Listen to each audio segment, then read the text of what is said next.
할렐루야. 자, 예배가 끝나자 똑똑한 분이 참 많지 않습니까? 그래서 한 분이 목사님을 찾아왔습니다. 그래서 이렇게 질문을 합니다. 목사님, 제가 오늘은 교회에 나왔지만은 실제로 살다 보니까 교회에 나오고 싶지 않을 때가 있습니다. 그런 마음이 들을 때도 교회에 나와서 예배를 꼭 드려야만 됩니까? 또 예배를 드리는데 그날따라 목사님의 설교가 영 은혜가 안 됩니다. 그리고 마음의 평강이 없습니다. 그럴 때에도 교회에 꼭 출석해야만 합니까? 그런 마음을 가지고 예배를 드리는 것이 오히려 위선이 아닙니까? 이렇게 질문을 했어요, 목사님이. 참 목사님이 대답하기가 힘든 질문이죠. 힘든 질문을 받았어요. 그때 이제 목사님이 잠깐 기도하는 마음으로 이렇게 했습니다. 예, 형제님의 말이 맞는데 이런 경우도 있지 않습니까? 당신이 가게에 가서 물건을 살 때에 돈을 내지 않고 그냥 기분 나쁘다고 나옵니까?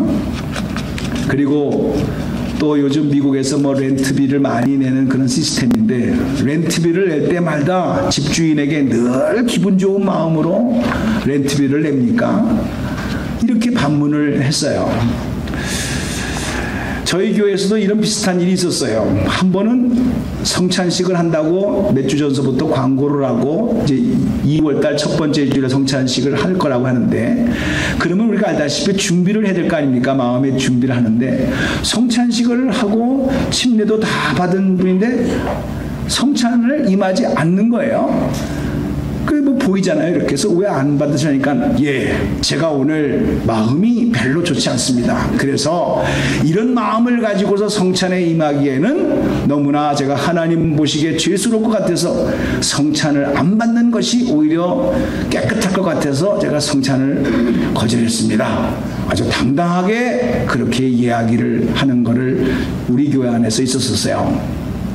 굉장히 그분은 자기 의의가 대단한 거예요. 내가 성찬을 받을 준비가 안 됐다라는 거지요. 그러나 깊이 생각해 보면 이것만큼 교만이 없어요. 여러분도 아시는 바와 같이 항상 우리가 밥맛이 좋아서 밥을 먹는 것도 아닙니다. 또 음식을 만들 때도 보게 되면은 주부님 입장에서 볼 적에는 항상 맛있는 음식이 원하는 밥이 잘 되어지는 것이 아닙니다. 잘못 나올 수도 있어요. 그러나 음식이 잘못 나올 수도 있고 밥이 잘못 나올 수도 있지만은 건강한 사람은요, 음식을 탓하지 아니하고 그리고 맛있게 먹어요. 실제로 입맛을 잃어버렸다라고 하는 것은 입맛을 잃어버렸다라는 그 자체가 중요한 게 아니라 그분의 몸에 뭔가 지금 입맛이 잊어버릴 정도로 뭔가 병이 들어있다라는 그런 진단을 해볼 수도 있는 거예요. 그렇기 때문에 우리가 밥맛이 음식 맛이 좋다 안 좋다 이렇게 생각을 하면서 따지기 전에 내 입맛이 지금 현재 정상적인가 아닌가 라고 하는 것을 한번 생각해 볼 필요가 있다는 것이죠. 저는 오늘 큐티를 하다가 이런 내용을 한번 읽었어요. 여러분도 아시다시피 얼마 전에 우리가 이제 크리스마스를 보내면서 동방 박사가 예수님이 태어나신 마국간을 찾아오셔서 몰약과 유황과 헌금을 드린 장면, 우리가 너무나도 잘 알고 있는 내용이고 크리스마스 카드에도 잘 보이고 있는 내용이에요. 근데 그 내용을 잘 이렇게 실질적으로 이렇게 자세히 보면은 이게 그림처럼 그렇게 아름다운 것만은 아니다라는 거예요. 여러분, 동방 박사가 베들레헴까지 찾아오기까지 얼마나 걸렸을 것 같아요? 얼마나 걸렸을 것 같아요? 보통 보게 되면 에스라서에라든가 보게 되면은 바벨론에까지 포로로 끌려가지 않았습니까? 이스라엘 백성이 망해가지고. 근데 4개월이 걸렸어요. 예루살렘에서 바벨론까지 포로로 끌려가는데 4개월이 걸렸다고 그랬어요. 그럼 동방박사는 바벨론보다도 더 먼 곳에서 온 사람들이에요. 그러면 하여튼 미니멈 4개월이라는 세월이 흘렀다 이렇게 보고 그들은 자기 고향에서 베들레헴까지 오는 기간이 4개월이 걸려서 온 거예요. 4개월이. 뭐 하나 하기 위해서? 아기 예수 태어난 곳에다가 예배드리기 위해서 4개월이 걸려서 오신 거예요. 그러면 올 때 4개월이면 갈 때는 몇 개월 걸렸을까? 또 4개월이에요. 8개월이 소비한 거예요.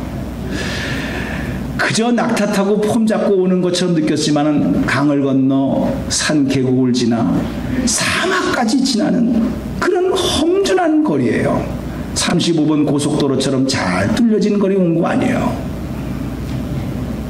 예배 한 번 드리기 위해서 그 많은 위험을 무릅쓰고 생명까지도 담보하면서 그는 그 별을 따라서 왔다. 성경은 그렇게 되어져 있어요. 생각해 보세요. 크리스마스 카드에는 낙타 3마리가 가는 걸로 되어져 있어요. 그것은 성경에 동방박사가 3명이라는 말이 없어요. 그러나 몰약, 유황, 황금을 드렸다. 그래서 한 사람이 하나씩 드렸다 생각해서 3명이라고 상상을 한 거예요. 그러면 생각을 해 보십시오. 4개월 동안 고향에서 베들레헴까지 오를 때 음식은 누가 날라요? 낙타 3마리만 왔을까요? 아니에요.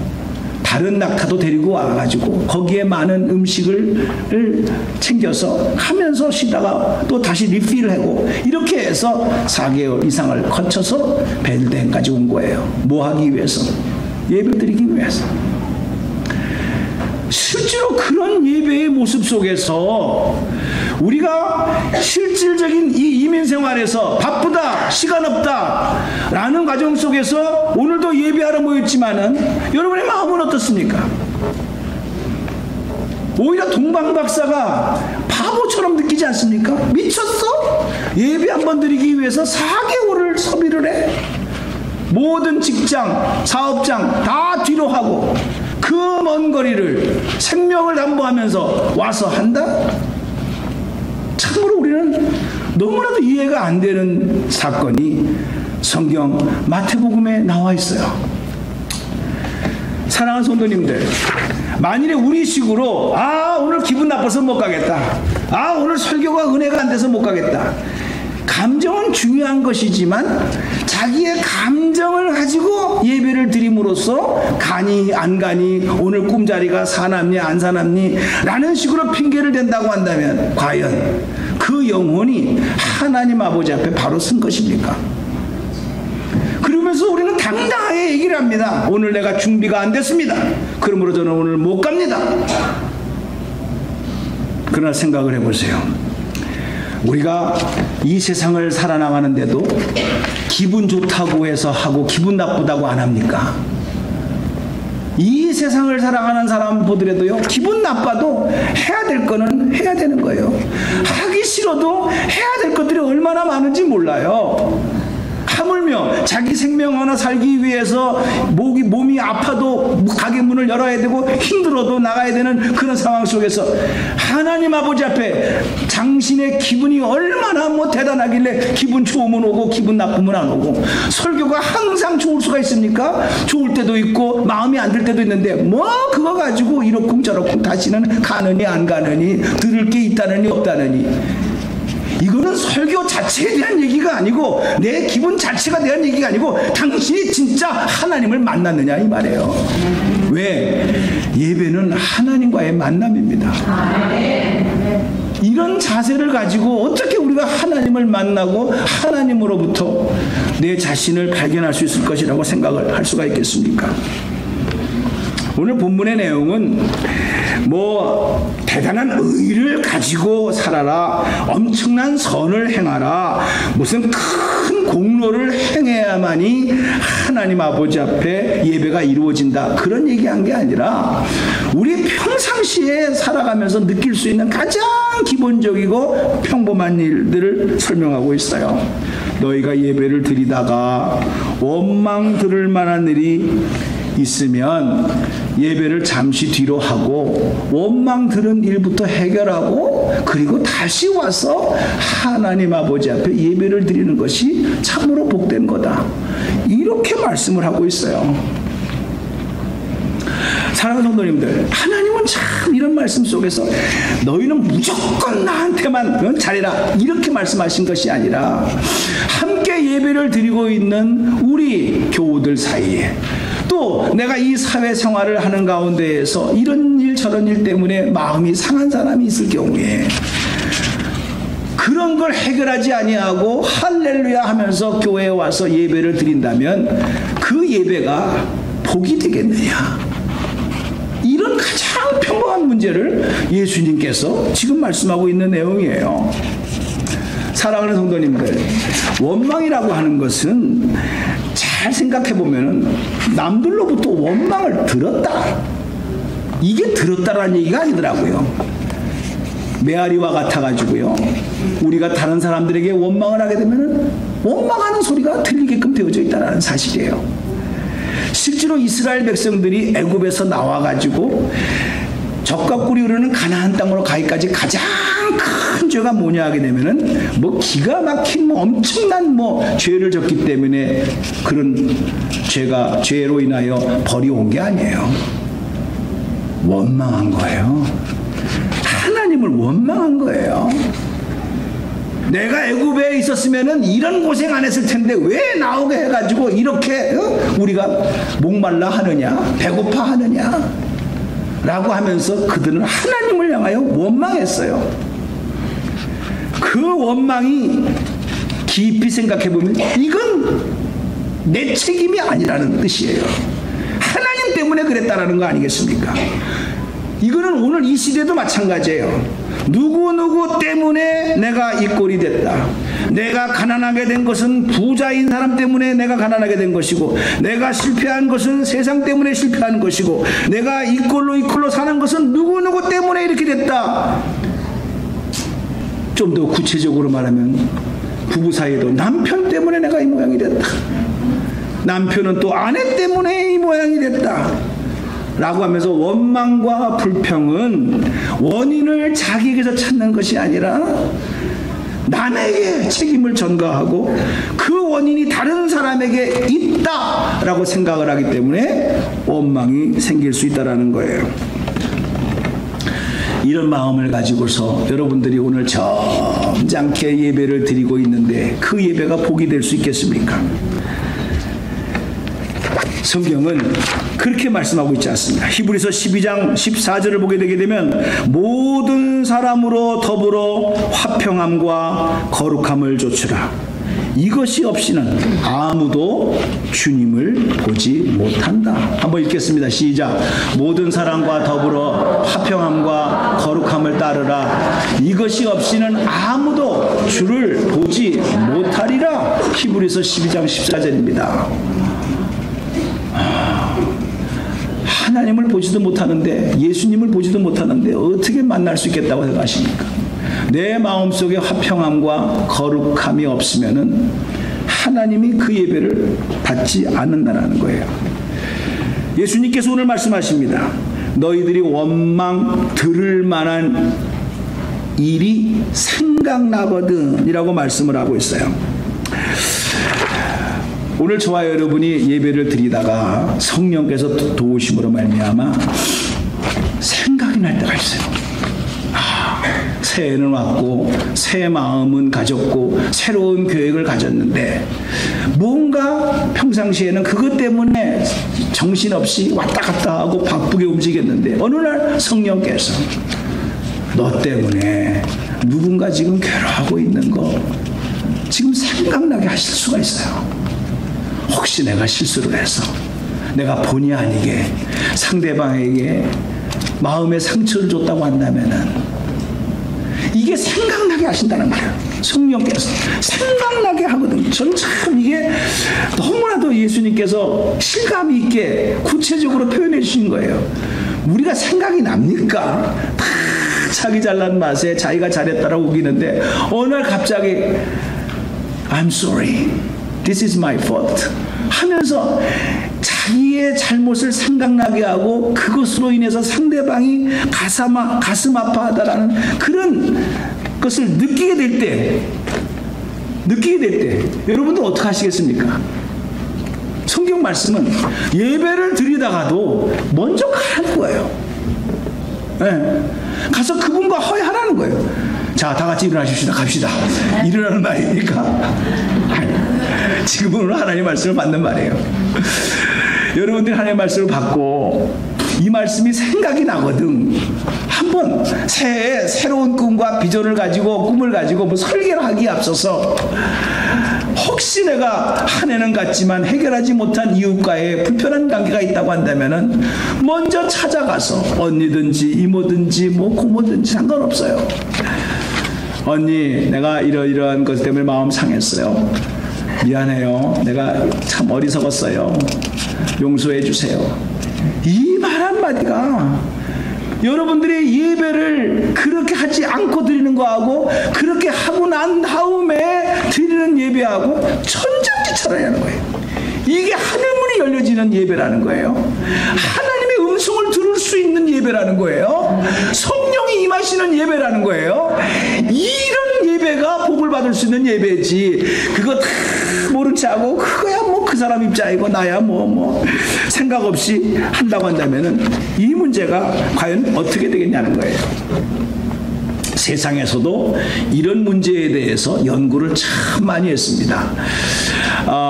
미국에서도 베스트셀러 월간지로서 나오고 있고 한국말로도 번역이 되어져 있는 다이제스트에서 나오는 얘기를 하나를 소개합니다. 다이제스트에서 이런 기사가 나왔어요. 사람이 화를 낼 때 그 화가 나오면서 그냥 이 입김에서 이 입안에서 침이 생기는데 이 침을 그 화난 사람의 침을 받아서 급속 냉강을 시켜요. 냉강. 아주 확 영하 100도에 급냉을 시켜가지고 이걸 덩어리로 만들었어요. 덩어리를 만들어가지고 그래서 보관하고 그 다음에 하하하 웃고 그리고 참 평강 가운데 있는 사람의 입에 나오는 그 침도 급냉을 시켜가지고 액체를 이제 덩어리를 만들어가지고 그렇게 했다는 거예요. 근데 똑같은 침인데 급냉을 시키고 나서 색깔을 보니까 화가 나가지고 그냥 불평 원망하는 사람의 침은 조금 있다가 검은색으로 변하더래요. 그 색깔이. 그런데 웃고 칭찬해주는 그 침은 여전히 하얀 색깔을 띠고 있더라는 거예요. 근데 더 놀라운 것은 그것을 약간 녹여서 다시 녹여서 주사바늘에다가 집어넣고 그래가지고 그 액을 시험하는 하얀 쥐에다가 주사를 놨더니만은 화를 내고 불평한 그 침을 주사 맞은 시험쥐는 2시간 만에 죽었대요. 2시간 만에 죽고 그리고 하얀 침을 맞은 웃고 한 그 쥐는 생기가 아주 활발해가지고 아주 에너지가 있게 움직이는 그런 시험을 했어요. 옛날에가 기억이 납니다. KBS에서도 하얀 밥을 넣고 막 그 밥에다가 욕을 할 때 그 밥 색깔이 변하는 거 보셨죠? 그 나왔죠. 그리고 아이고 봐봐 이쁘다 좋다 한 밥은 그대로 하얀 색깔을 유지했다라고 그 KBS에서 그거 방송한 거 여러분 기억나실 거예요. 생각을 해보세요. 저는 사람의 말 자체가 막 불평하고 원망하고 컬스하고 막 화를 내는 그 자체도 참 들을 때 이게 힘들지만은 그 공기 자체가 오염이 된다는 거예요. 그러니 그 공기를 마시는 여러분의 가족들은 어떻게 되겠어요? 똑같은 피해가 있다는 거예요. 이게 과학적으로 증명이 됐다는 거예요. 우리가 하나님 아버지 앞에 범사에 감사하라. 쉬지 말고 기도하라. 항상 기뻐하라. 이것은 너희를 향하신 그리스도 안에서의 너희를 향하신 하나님의 뜻이니라. 왜 그런 말씀을 했을까?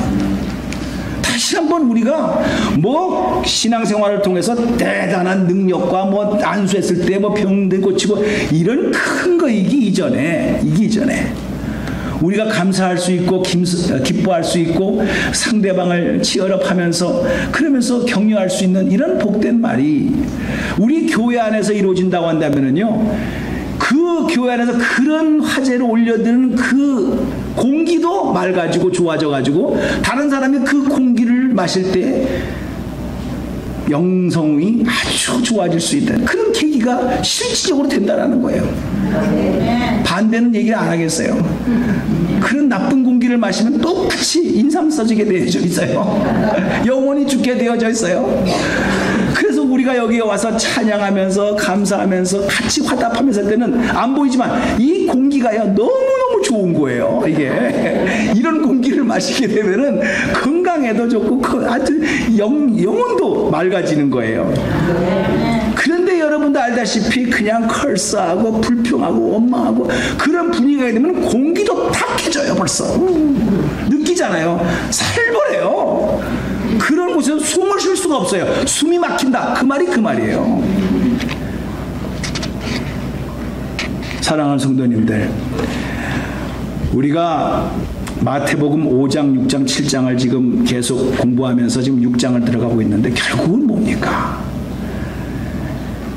시비를 가리지 말라는 거예요. 잘되고 잘못되는 것은 우리가 판단할 게 아니에요. 하나님이 하시는 일이고 우리는 서로 격려하고 용서하고 감싸줬을 때 하나님께서 거기서 역사하시고 거기서 뜻을 이루어진다는 사실을 믿으시기 바랍니다. 이게 우리의 예배의 자세고 그게 복을 받을 수 있는 모습이고 그 예배가 복이 된다는 거예요. 우리는 너무 똑똑합니다. 왜 오늘따라 찬양이 왜 저 모양이라는 둥, 설교가 왜 저렇다는 둥, 뭐 저 사람은 오늘따라 왜 이렇게 머리가 완전히 희한하게 하고 왔다는 둥, 별 생각을 다 판단하면서 그러면서 자기는 혼자 잘난 것처럼 그냥 다 한 사람 한 사람 하고 있습니다.